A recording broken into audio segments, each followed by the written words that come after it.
of anything, but you know, how good is low pricing? Okay, there we go. How good is low pricing on anything when you may not have a job to travel to, or let me get this down. Sorry, Periscope. Let me move this back some. You may not have a job to travel to, right? Or any reason to travel, or you are contained to the amount of travel that you can have, or better yet, you travel to the grocery stores and there's no products on the stock. I mean, yeah, no products in stocks, nothing to buy. So if you've been out in your areas, in your city or your state, come on in. Thank you, Lee, so much on YouTube for the digital love. Thank you for the heart. Thank you for the thumbs up. YouTube, everyone watching YouTube, I need you to take time to hit that thumbs up button, to smash it, but smash it lightly if you can do that. I see you all coming in. Facebook, make sure you like. Also hit the thumbs up button and share. Periscope, pump those hearts as well, and swipe right and share with your followers and invite your followers with Periscope. Hello, my friend. Hello, Griffin. Hello, Roy. Oh man, YouTube is just spoiling me. Hey, Gary. Ulysses. Hello, hello, hello. Thank you so much, Facebook, for the digital love. Thank you for the hearts. And so I saw this video today that I want to share with you all concerning, and I don't know, you all probably can't see the board that I have.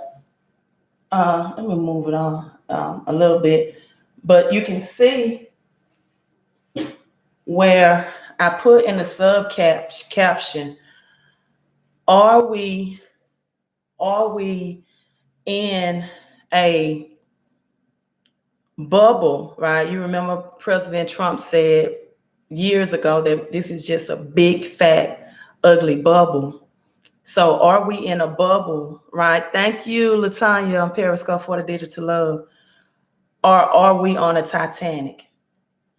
Are we on a Titanic right now? Because it's looking more like a Titanic to me, right, than a bubble.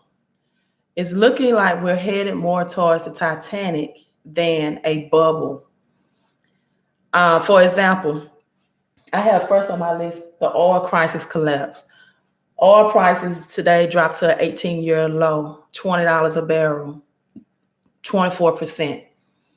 So what that means is, for some people that you know or know of or may work in an oil rig, right? And I know we have them in Texas, Louisiana. Okay, someone on Periscope says yes, and it is. I'm losing my money in stocks, right? North Dakota, New Mexico, Oklahoma.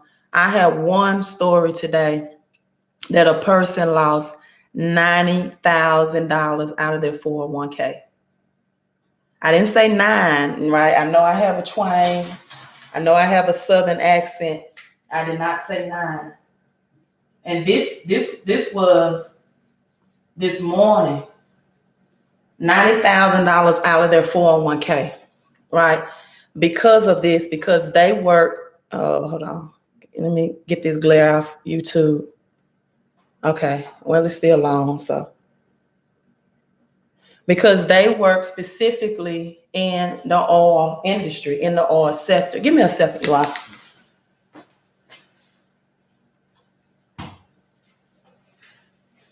Still gonna be on there. Okay, I'm trying to take the glare off of my board. Give me one more. All right.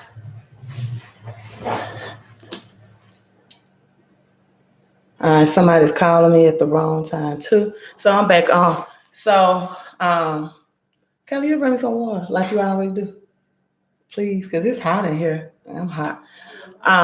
They work specifically in the oil sector, which means their stocks, yeah, that is devastating. Their stocks are directly into the 401k. I'm trying to see where that glare is coming from on my board, but their stocks are directly into the 401k. And so Trying to see why I got that glare on my board though. Thank you. And now,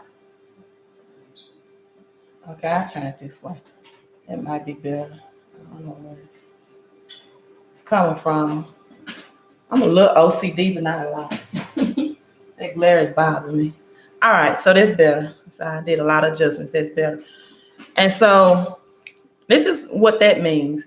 That hello, business bride. Hello, Nadia B. Hello. That now the oil prices are so low that a lot of shale oil or oil and gas companies need the prices to be at $40 or $50 a barrel just to profit, just to survive, right? And so at $20 a barrel, they can't survive.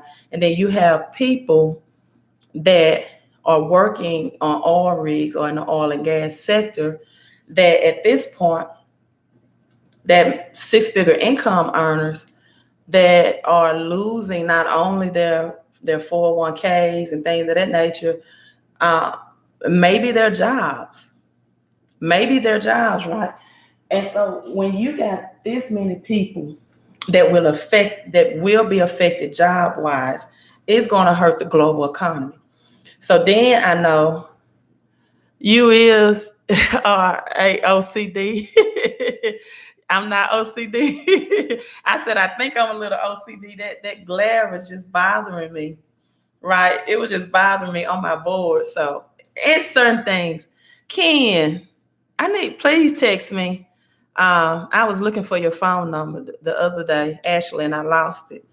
And so Ken, after this, if you can find my number on Facebook, send me a text message, please. So now you have the oil crisis going on top of a stock crisis.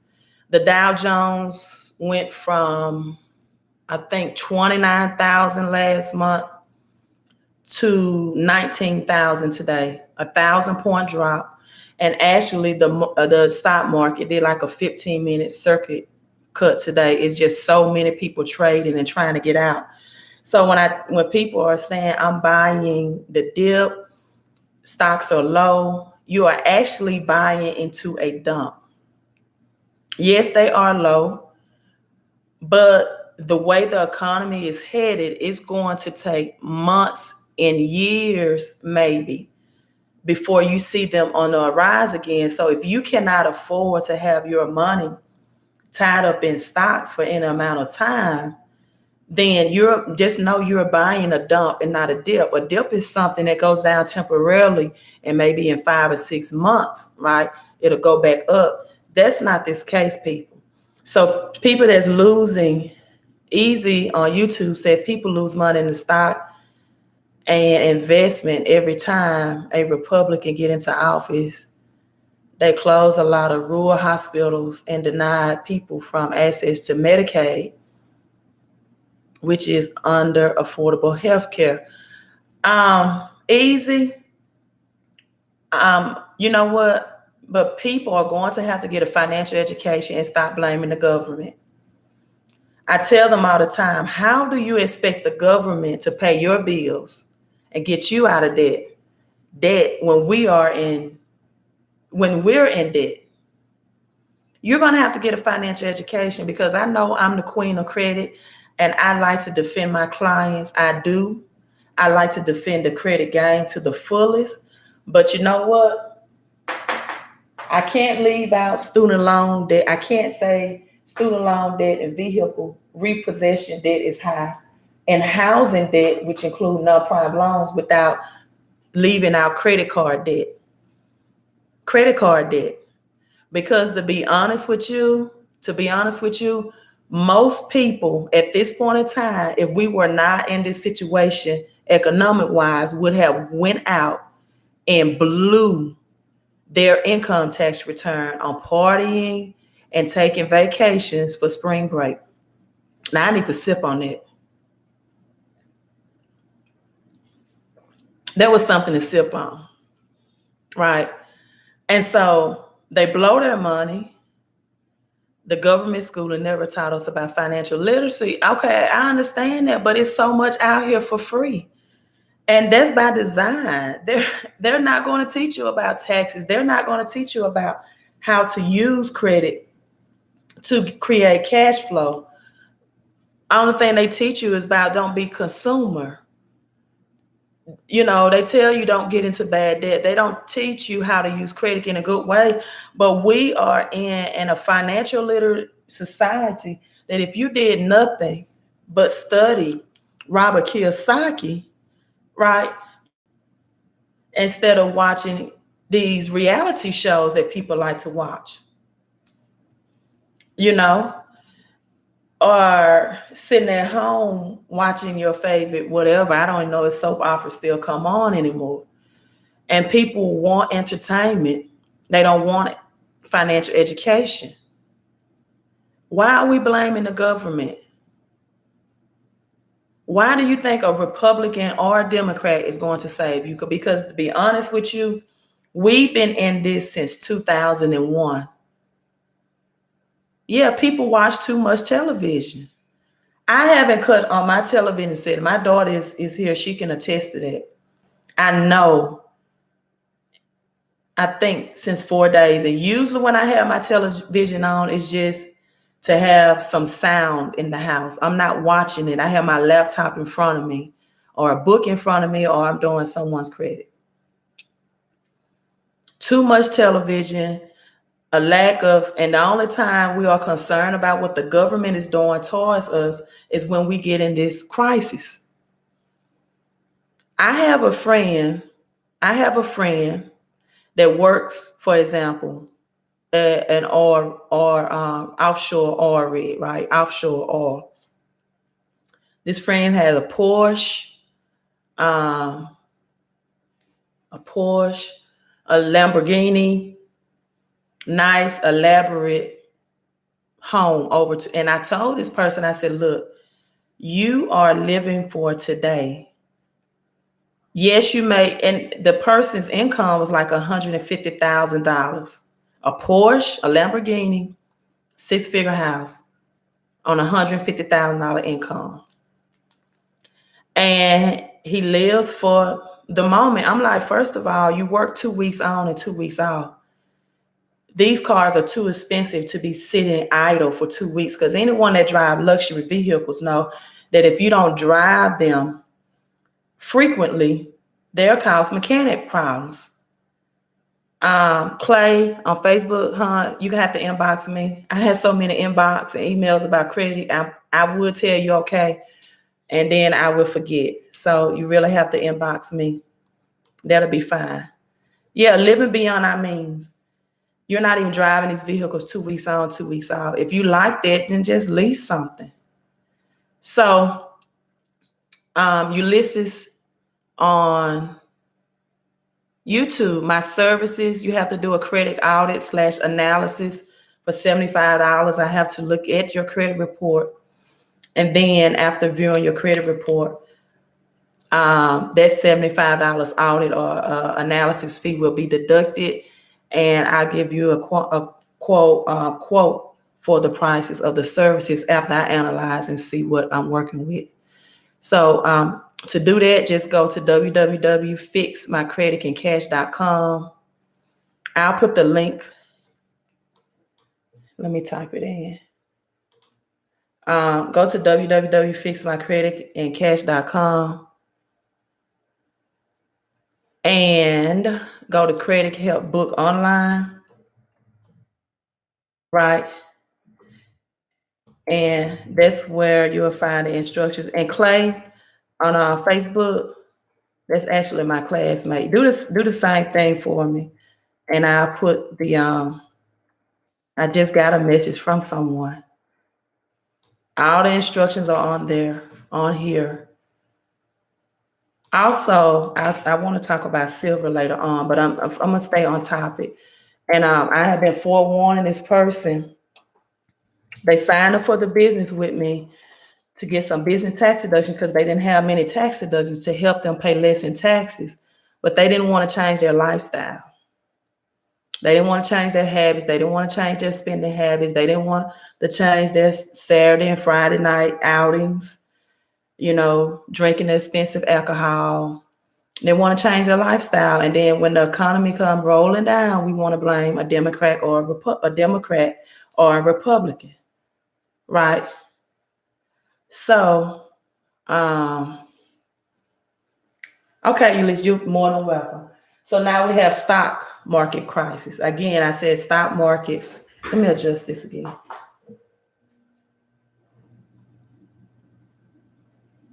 right, the stock market, the Dow Jones was up 29,000 last month, 19,000 now, another 1,000-point crash today. People are saying they're buying the dip, you're buying the dump. It's going to take a while for this to recover, people.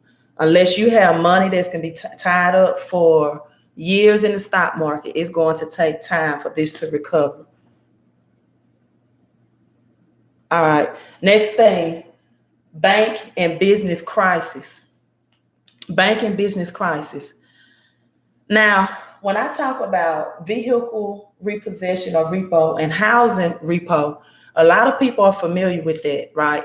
A lot of people are familiar with the housing repo market, or if your house get repossessed, or if a vehicle get repossessed, but they're not familiar with the repo market when it comes to the federal government.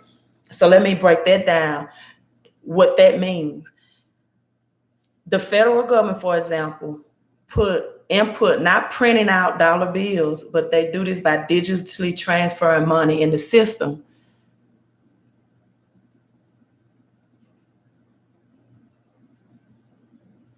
Okay, I see you on Periscope. Give me a second. They transferred $500 billion overnight into the repo market to help banks from running out of money. $500 billion overnight. For two reasons. Number one, people are pulling out their cash out of banks. And number two,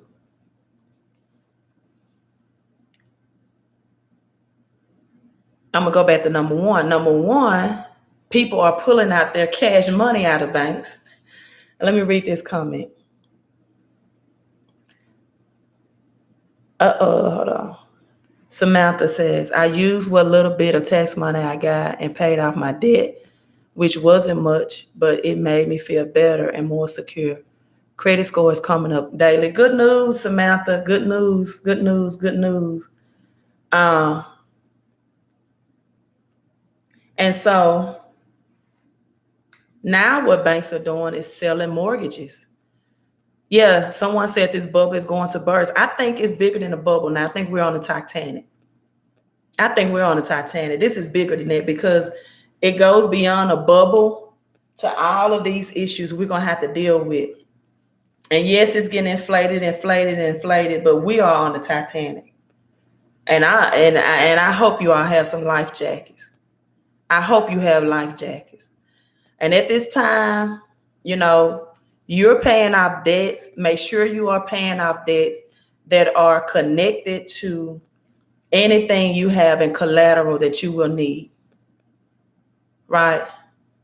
Someone on Periscope said it's all about debt and not the U.S. debt, but world debt. It's about the world debt as well, because China is our major source, and we, the United States, is in, yes, Ms. Bowes, depression on Facebook. We in the United States is in debt to China.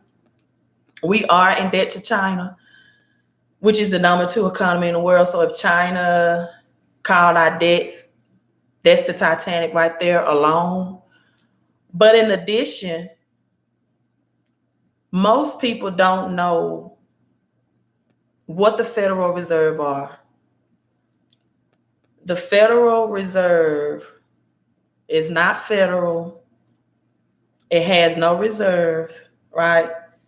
And it is not government, it's not federal, it has no reserves, and it's not a bank. That's number one. So this is where financial education comes in. And so the repo market overnight, 500 billion to bail out banks because number one, people are taking out cash. Major bank in New York was out of $100 bills, had no $100 bills in stock. So what's going to happen sooner or later is banks going to put a freeze on how much of your cash, if you have any, that you can withdraw. But 6 out of 10 Americans, or 1 out of 4 Americans, don't have $400 in the bank in case of a savings in emergencies, which we are in now, right? In their banking account. Nor do they have it under their mattresses. So when you have people that don't have $400 in cash in their checking accounts, and then the people are pulling their money out of banks right now because of 2 reasons. Everyone that knows what's forthcoming do not want their money freezed in banks. I posted on my Facebook page recently that 15 Capital One locations in New Orleans alone are temporary closing. Most banks are already forecasting for to come to ATM only, right? They're saying it's for the coronavirus, but they don't want people taking out large deposits. Because what people don't understand how the banking system works is the larger deposits that's withdrawn and cash that they do not have on hand. That's why it's called fractional reserve, because they have to keep a fraction of cash on hand. They don't keep all of your cash in storage and stock. They have to keep a fraction of it though. And they take the other 90% and lend out. But they have to keep a fraction on it on hand, just in the event that you get smart and say, you know what, I think I'll do a better job of holding my own cash in case of an emergency. So now banks don't lend out. So I know Easy said, President Obama cleaned up the recession that Bush created by going to war with Iraq for oil.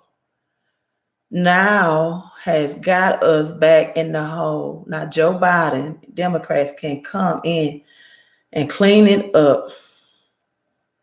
My people, especially the Black and brown community, we depend so much on the Democratic Party. When are you going to take responsibility for yourself?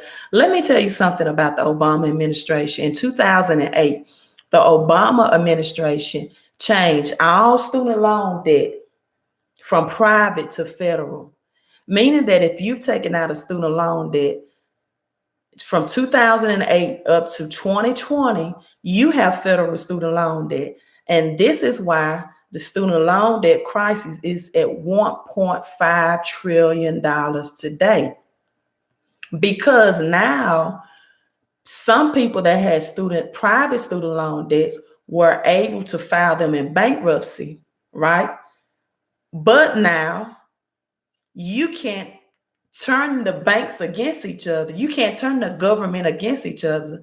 So a bankruptcy court is not going to turn or cancel out a federal court, which is both federal and government, against your student loan. So now we got people with student loan debt that in no way they can cancel because they didn't know now that you're getting federal. The Obama administration changed subprime lending that put us in the 2008 recession, housing crash, and they changed the name to non-prime lending. Same concept, getting in the banks making bad loans. That's why the Fed had to bail them out overnight with $500 billion. They made bad loans that they could not collect on. And they knew the loans that they were lending to people were not people that were qualifiable. And I'm even going to throw credit out here. I'm even going to throw credit under the bus. And then you have people that did quote unquote credit repair for people. And you see these people advertise. In 20 days, my credit score went up 50 points. They helped get my credit score up 50 points in 20 days. 10 years of bad credit that they're advertising that somebody got their credit score up in 20 days. Or these big companies that were selling authorized users trade lines that's now gone out of businesses, that will sell you someone's credit card, good credit card information to artificially boost your credit score for 30 days, that's now gone out of business, that 𝒣𝒀𝒄𝓄10, that's going to create a credit crisis for 𝒣𝒀𝒄𝓄10. You all haven't heard about 𝒣𝒀𝒄𝓄10, I'm going to show you. Because 𝒣𝒀𝒄𝓄10 is going to eliminate doing these 20-day, 30-day credit sweeps and people having AU trade lines boosting their credit scores for 30 days. And I always explain a credit sweep. A credit sweep is when you or someone falsely claim that you are a victim of identity theft, and negative accounts that are on your credit report are a result of that identity theft, meaning that this charge off that I have on my credit card, it was not done by me, it was done by someone who stole my identity. This collection, this is not my collection, this is a mistaken identity, and it is. And so once you file that identity theft within 5 days, because the credit agencies have to block that information, because it's just like someone that steals your credit or debit card. They are using it. If you continue to allow them access to use it, they're going to continually abuse it, right? So the credit agency block these accounts that you are claiming to be a victim of identity theft, and they have 30 days to do the research.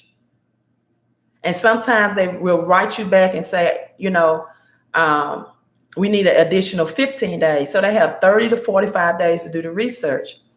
And after they do the research, they say, wait, this person wasn't a victim of identity theft. This is accurate. This is legit.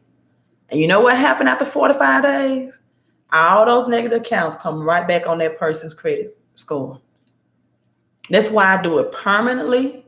I've never filed a false identity theft report for anybody, and it can lead to a fine and imprisonment because you are falsifying information. And although credit agencies, TransUnion, Equifax, and Experian are not a bureau, they are not government. Most people think they're government too. But when you file the report, you either have to go to the police station or the FTC.gov website, which is government. So you just make a false claim under government officials. Imprisonment or time in jail for you and or the person that executed that for you under lying and false pretense.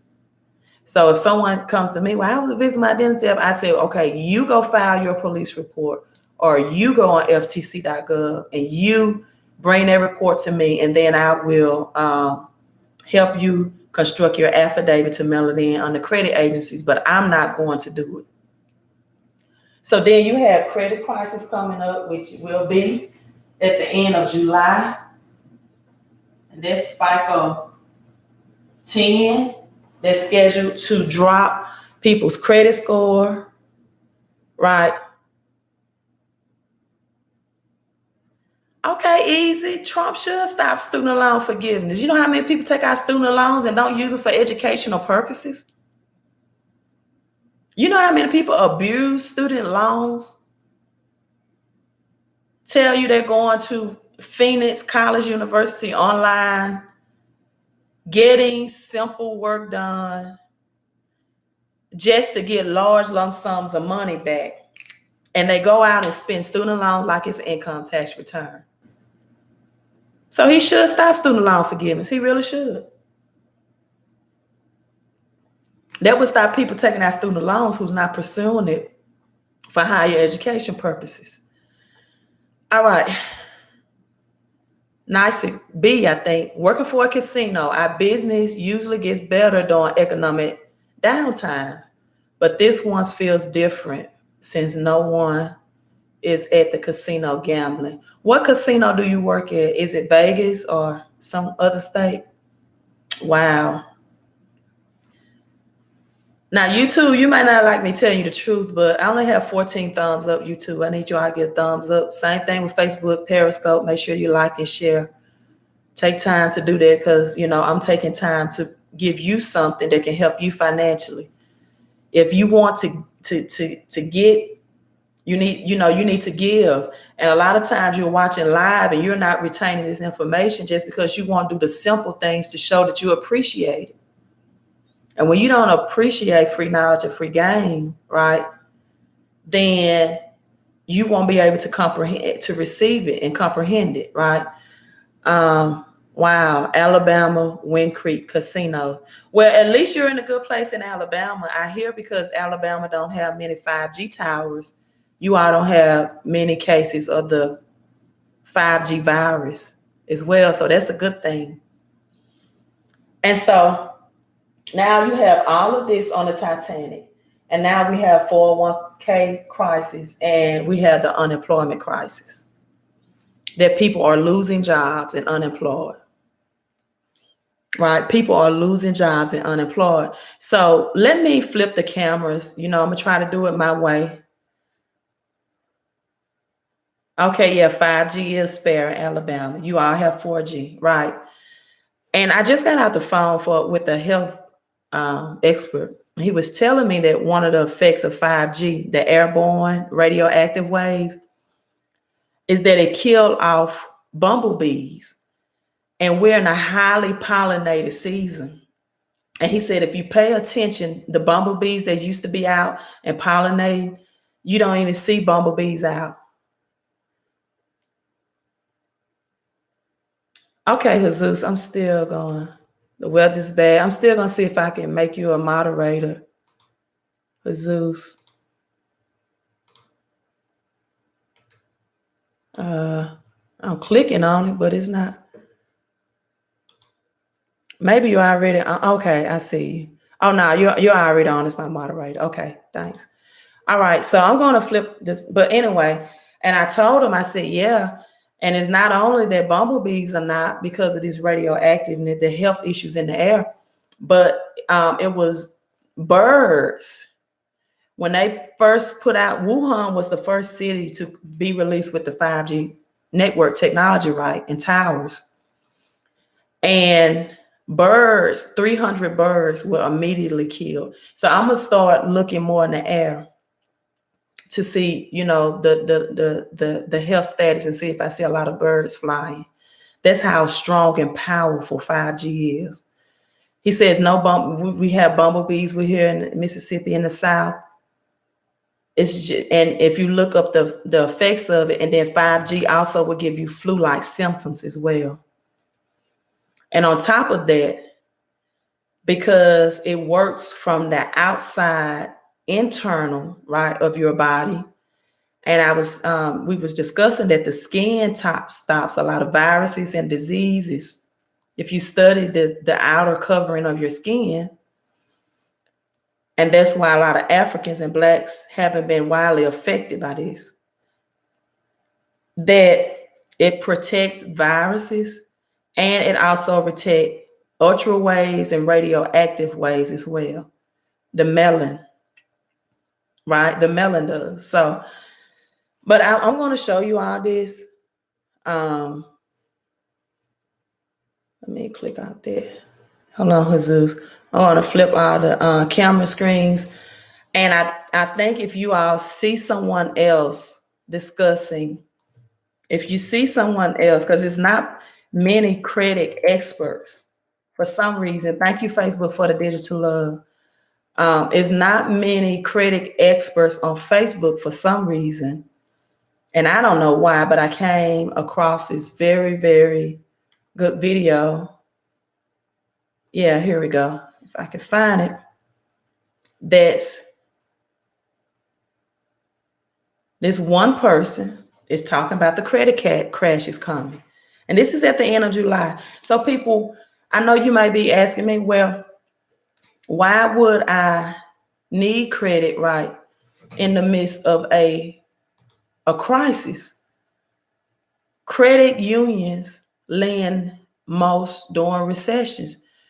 You need to utilize, and they give the best interest rates anyway. You'll be able to utilize credit unions. Credit unions operates under members. Thank you for the digital love. They're not under the same auspices and operations of banks. So let me turn my cameras on all platforms and get everything going and let you all see. And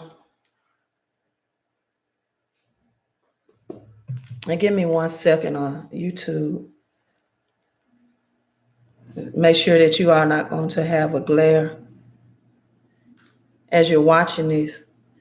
See someone else, right, speak about the credit crisis that's coming up other than myself, because sometimes you just need a second voice and a second person.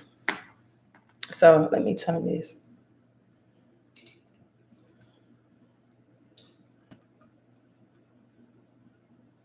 YouTube, I hope that's okay. I can't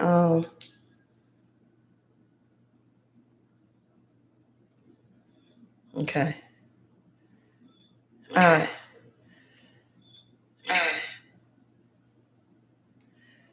So let me pull it up.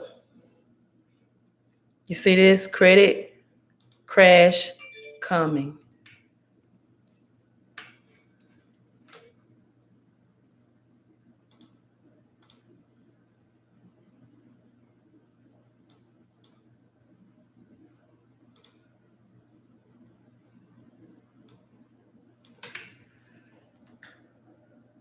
His face looking a little misconstrued. Let me fix this. Don't worry about his twisted configured face. We'll get past that in a few. You are credit crash coming.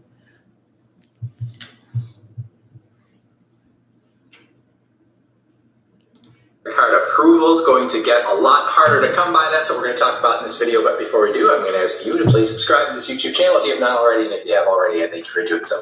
So what a week it has been, right? Many businesses have been closed down by order of various state governors. Travel has come pretty much to a halt. And that means that there are many people who are either laid off now all of a sudden, or have had their hours severely restricted. Obviously, a ton of people working from home, but those people at least are lucky enough to probably, still be on salary and making their regular money. There are many other people who are really going to be hurting financially. It doesn't seem like in the next month we're suddenly going to have, a big change, and all of a sudden all the doors are going to be opened up again to all these places that have been closed. So we're going to have some people that are hurting financially, especially if they don't have much savings. And a number of those people are probably going to turn to their credit cards as a backup.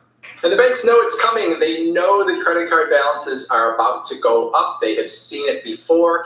Back in the financial crisis of 2008, 2009, there were people that were letting their mortgages go. They were letting their auto loans go, but they were still making the minimum payments on their credit cards because they wanted those credit lines that they could draw on for everyday spending. So maybe that would be good news in a way. They're still keeping up their minimums, but that does mean the credit card balances are very likely to go up here in the short term.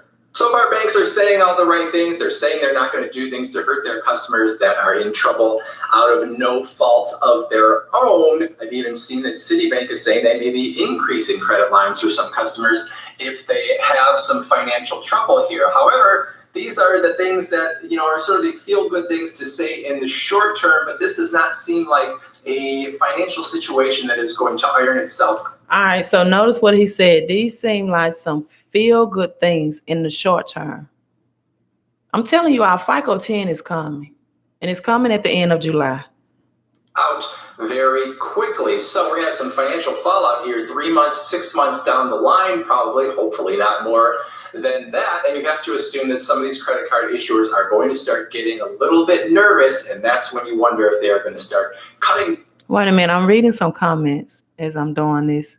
Rick on YouTube says, Chase Bank is closed, no money. We'll get on that after we finish watching this video. You can't even buy rice and beans in California. There is none. And someone, YouTube said, Rick, try buying a 9-pack of toilet tissue for $17. We're gonna have to get on this, but let's watch this video, and I'm gonna address those comments on YouTube.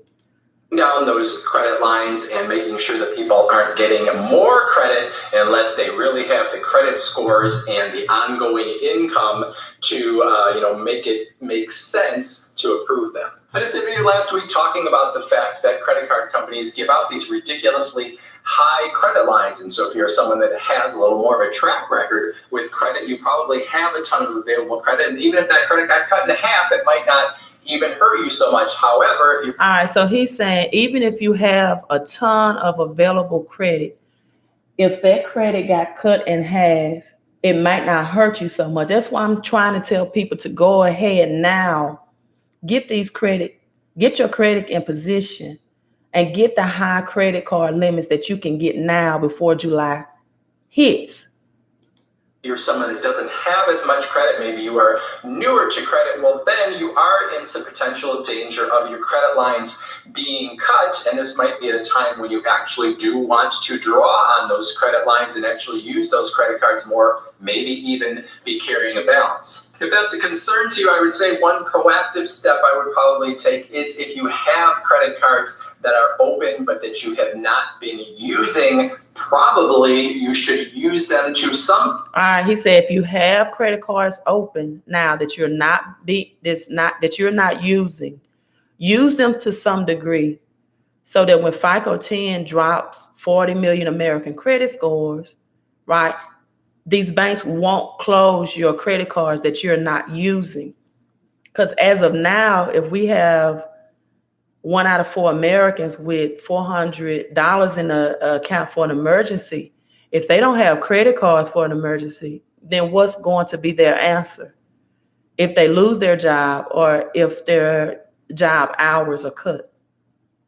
To a small extent, to show that you still want to keep those credit lines so that they don't get cut because of inactivity. Now, obviously, I don't think you should take a credit line that you haven't really been using and then all of a sudden put, $1,000 or more onto that card, because then it's going to look like, maybe you do have a financial situation that they should be worried about. But maybe in the short term, you should use any credit cards that you don't have, put a smaller purchase on them so there is some activity in those cards to decrease the likelihood that those cards are going to be shut down. Then if you actually need that credit line for a little bit more the following month, you will have actually used the card the month previous, so it will not feel like you have suddenly put a big balance on after not using the card for, a year or whatever the case might be. So if you use the card in a small way and use it in a little bit bigger way the following month, then it's less likely to trigger any alarms on the credit card company's side. Now, you might be thinking to yourself, if my credit lines are in danger of getting cut, the thing to do is to go and apply for some new credit cards and get approved so that I have more available credit. So even if I lose some of it, I'm still going to be in a solid position. And it's not a bad idea necessarily, except you should know that the standards for approval could already be higher than they were even 2 weeks ago. I think banks are going to start to get nervous here, and we are going to see a repeat of what we saw in 2008 and 2009, where the standards very quickly jumped. If you needed a 650 before to get a certain credit card, you might need a 700 in order to get that same credit card. If you needed a 720 before to get a credit card, you might need a 760 to get that same credit card. The banks are going to be nervous. Like I said, they have seen this play out before. And I've also talked about the fact that some of them have thought that the credit scores that we are seeing right now are artificially inflated, meaning that because the economy has been so good, some people have credit scores that are very good, but a hit to the economy could very quickly push a lot of those people. All right, so let's pause and pay attention to what he just said.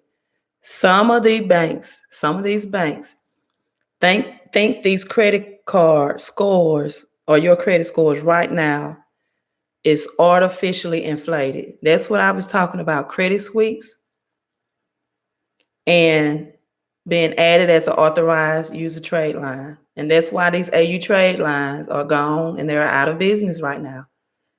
They stopped like last month. People back down into territory where the credit card companies would not want to approve them. And so some of them are going to raise those standards because they already feel like the credit scores were a little higher than maybe they should have been, and they're going to try and get out in front of whatever's going to happen over the next 6 months to a year. I don't think we're there yet in the credit card industry because everything has happened so fast, but we've got cruise lines effectively shut down. We've got airlines at 30% of capacity. We've got bars and restaurants closed down, gyms being closed down. We've got a lot of places where there are hourly workers or even salary workers who all of a sudden are being laid off. To see that there are many people that are not in a very good financial position and that they are going to use those credit cards as the backup in order to try to ride this out. Now, if in a month from now, it looks like we have sort of dodged a bullet here and we haven't had a catastrophic health scare, well, then maybe things get back to normal in a fairly short time frame, however. All right, so that's it.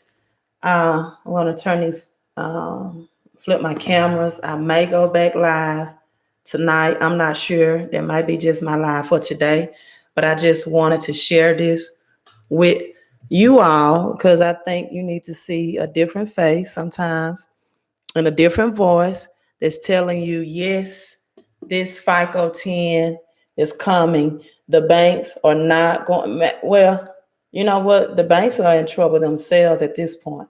So if you do have any cash in there, if you got any cash reserve, you may want to go ahead and get what you can out so that you know you will not be limited to your withdrawals in the case that you need it for an emergency. That's number one. If you don't, you definitely need to get your credit build up. I share on my Facebook and my YouTube as well a screenshot of a text I received today. One of the clients said that was the best thing she had ever done. Thank you so much, Samantha on Facebook, was using her income tax return, right, to invest in her credit. And so she's looking into getting some credit limit increases. I could go on and on about why the stock market was so manipulated, why stocks were looking like they were performing well in the first place, why the stock market wasn't as prosperous as you thought it was, right? I just want to share that with you. I'm signing off. I may go back live tonight. It's so much new stuff that comes up, so much new things that's being announced that's showing the economy is we might be on a Titanic. But thank you all for tuning in. If I do go live tonight, it'll be between 8 o'clock and 9 o'clock Central Standard Time.